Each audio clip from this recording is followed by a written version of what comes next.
आज की वीडियो में फिर लेके आया हूँ all India bank employees association का एक लेटर है जो नोटिस है स्ट्राइक का, उसके बारे में लेके आया हूँ। नोटिस जो है 15 नवंबर का है, जो लेट मिला था और मैंने वीडियो बनाने पर सोचा ही नहीं था कि स्ट्राइक के बारे में वीडियो बनाऊँ, क्योंकि चांस ही बहुत कम है स्ट्राइक होने का। स्ट्राइक की वो धमकी देते हैं लेकिन रिज़ल्ट नहीं निकलता है, स्ट्राइक होती नहीं है। अगर होगी तो सिर्फ बैंक एम्प्लॉइज़ की सैलरी कटवाने के अलावा इसका कोई इम्पैक्ट नहीं होगा। 4 दिसंबर से लेकर 23 जनवरी तक अलग अलग बैंकों में अलग अलग डेट्स पर स्ट्राइक की प्रपोज़ल रखी गई है, लेकिन इसका क्या नतीजा निकलेगा, क्या ये रियलिटी में स्ट्राइक होगी कि नहीं होगी, यही बात मैं सोच कर वीडियो नहीं बना रहा था।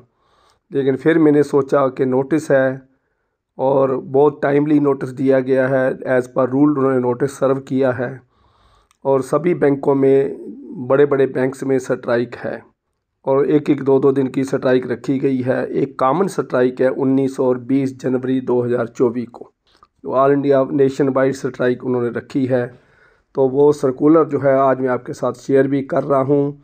और नंबर 2 पे जो उनकी जो डिमांड है वो एडिक्वेट रिक्रूटमेंट ऑफ स्टाफ।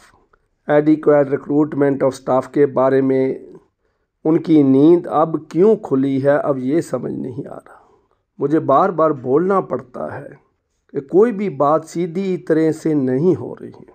जब IBA UFBU wage negotiation talks चल रही हैं, नेगोशिएशन प्रोग्रेस कर रही है, ठीक है, सेटिस्फैक्ट्री प्रोग्रेस नहीं है, लेकिन much better than the previous progressive talks. जो नेगोशिएशन पिछले एग्रीमेंट्स में हुई हैं उनसे मच बेटर है, क्योंकि फाइनेंस मिनिस्ट्री ने डेडलाइन दी है 30 नवंबर। 1 दिसंबर को ये ख़त्म होना चाहिए, चैप्टर ही क्लोज़ हो जाना चाहिए। तो उसके बाद 2-2, 4-4 दिन के बाद मीटिंग हो रही है, लेकिन ये है कि 15% की ऑफ़र से 1% बढ़ के 16 पर आए हैं, जो एक बहुत डर्टी जोक विद बैंकर्स होगा अगर 16% पे वो मान जाते हैं। तो ऐसे हालात में जब प्रोग्रेस हो रही है, जब बातचीत आगे बढ़ रही है, एक तरफ वो हम करा करते UFBU IBA को लेटर लिखा करती थी कि हमारे को इनवाइट करो नेगोशिएशन के लिए, हमारी जी बातचीत शुरू करो। 3-3 महीने वो बातचीत पे बुलाते नहीं थे। लेटर लिखने के बाद 2 महीने के बाद वो इनवाइट करते थे और 2 महीने आगे की डेट दे देते थे। अब वो नेगोशिएशन स्टार्ट कर चुके हैं, 2-2, 4-4 दिन के बाद, हफ्ते के बाद मीटिंग हो रही है और ये मीटिंग बहुत लंबी हुई है, पिछली मीटिंग। तो उसके बाद भी ये बीच में ही अड़िक्का डालने का प्रोजेक्ट है।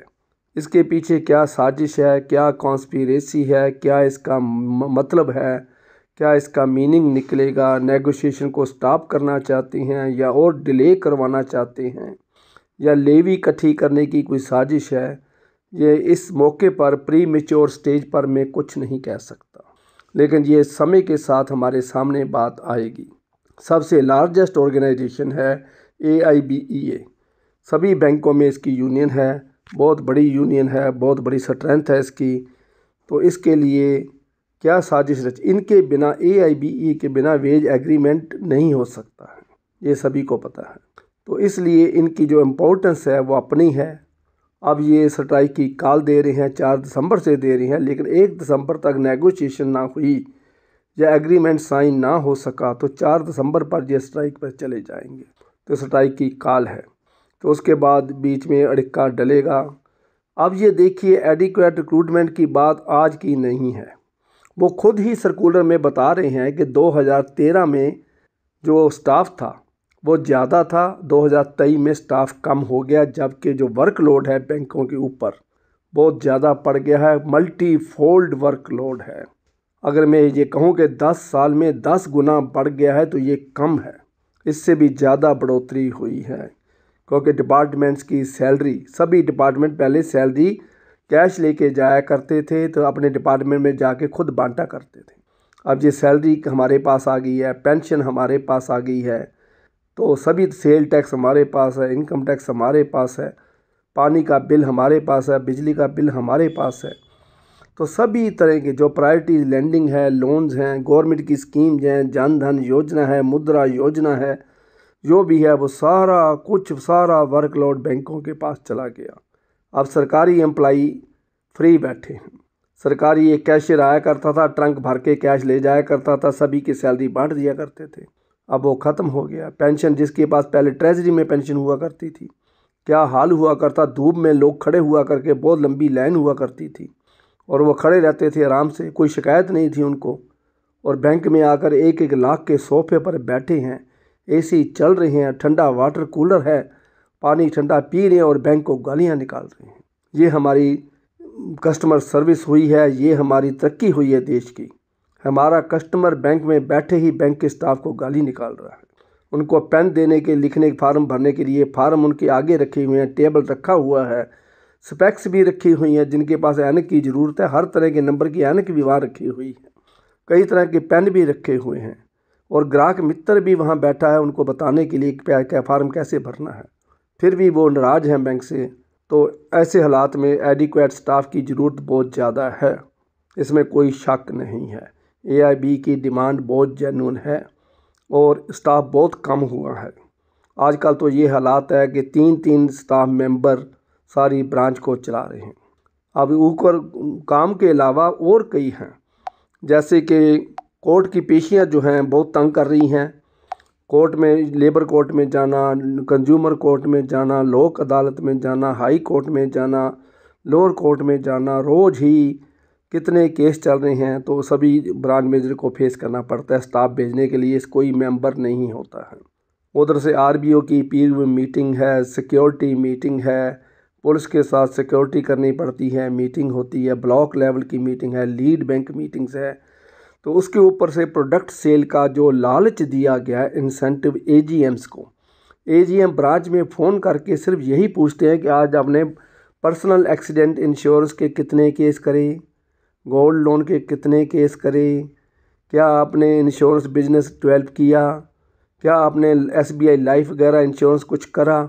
जिसके पीछे कमीशन मिलती है वो बार बार उनको पूछा जाता है।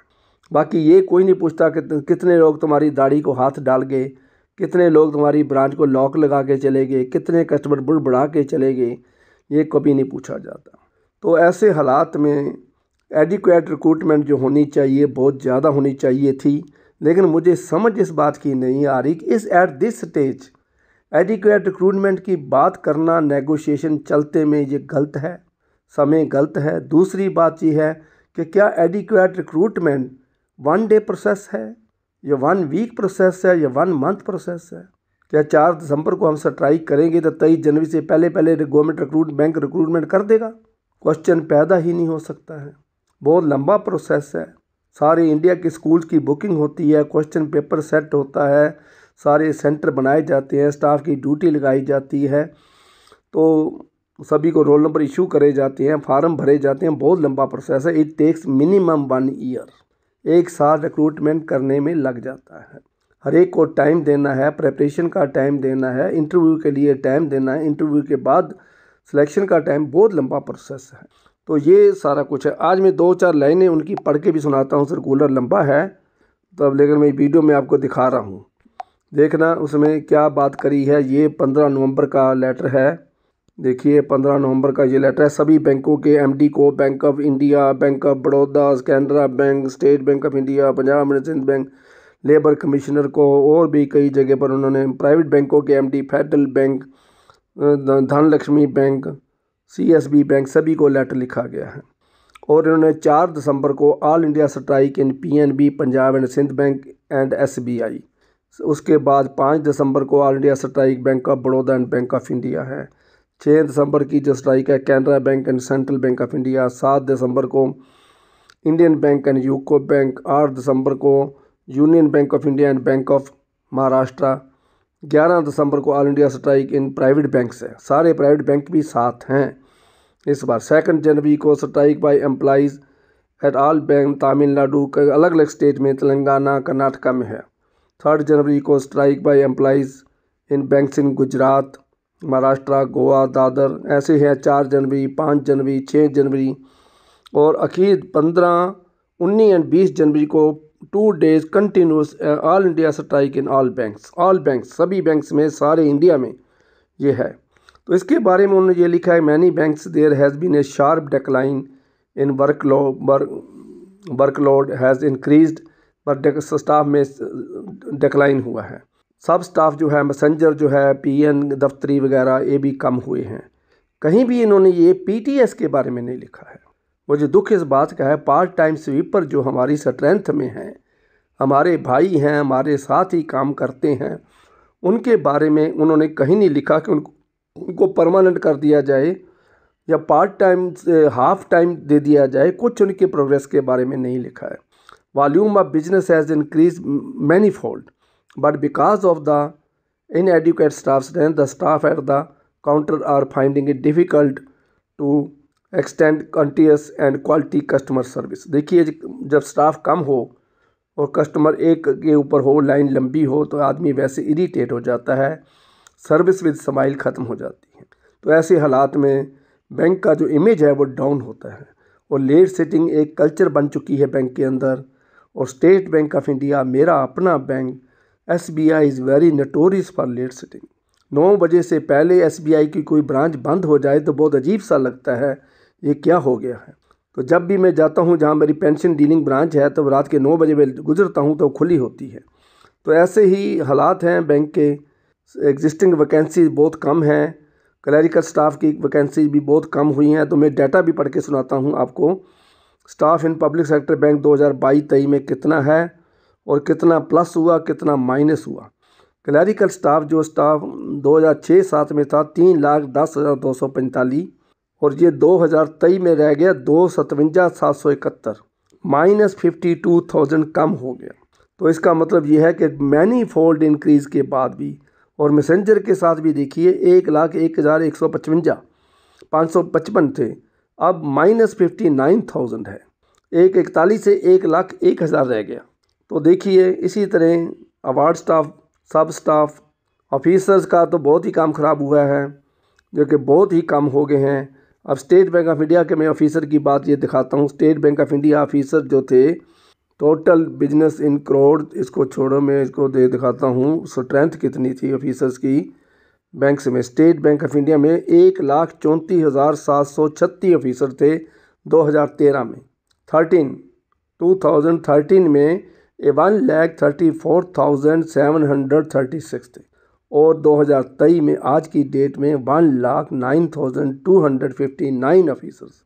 बस इतना ही मैं शेयर करना चाहता था। मुझे आशा है वीडियो को लाइक, शेयर और सब्सक्राइब करना नहीं भूलोगे और आगे से आगे तभी स्ट्राइक तक इसको सभी के पास पहुंचा दीजिए। ये स्ट्राइक का जो मैसेज है, AIB का जो ट्विटर मैसेज में मैं आपको दिखा रहा हूँ, वो भी आप देखिए।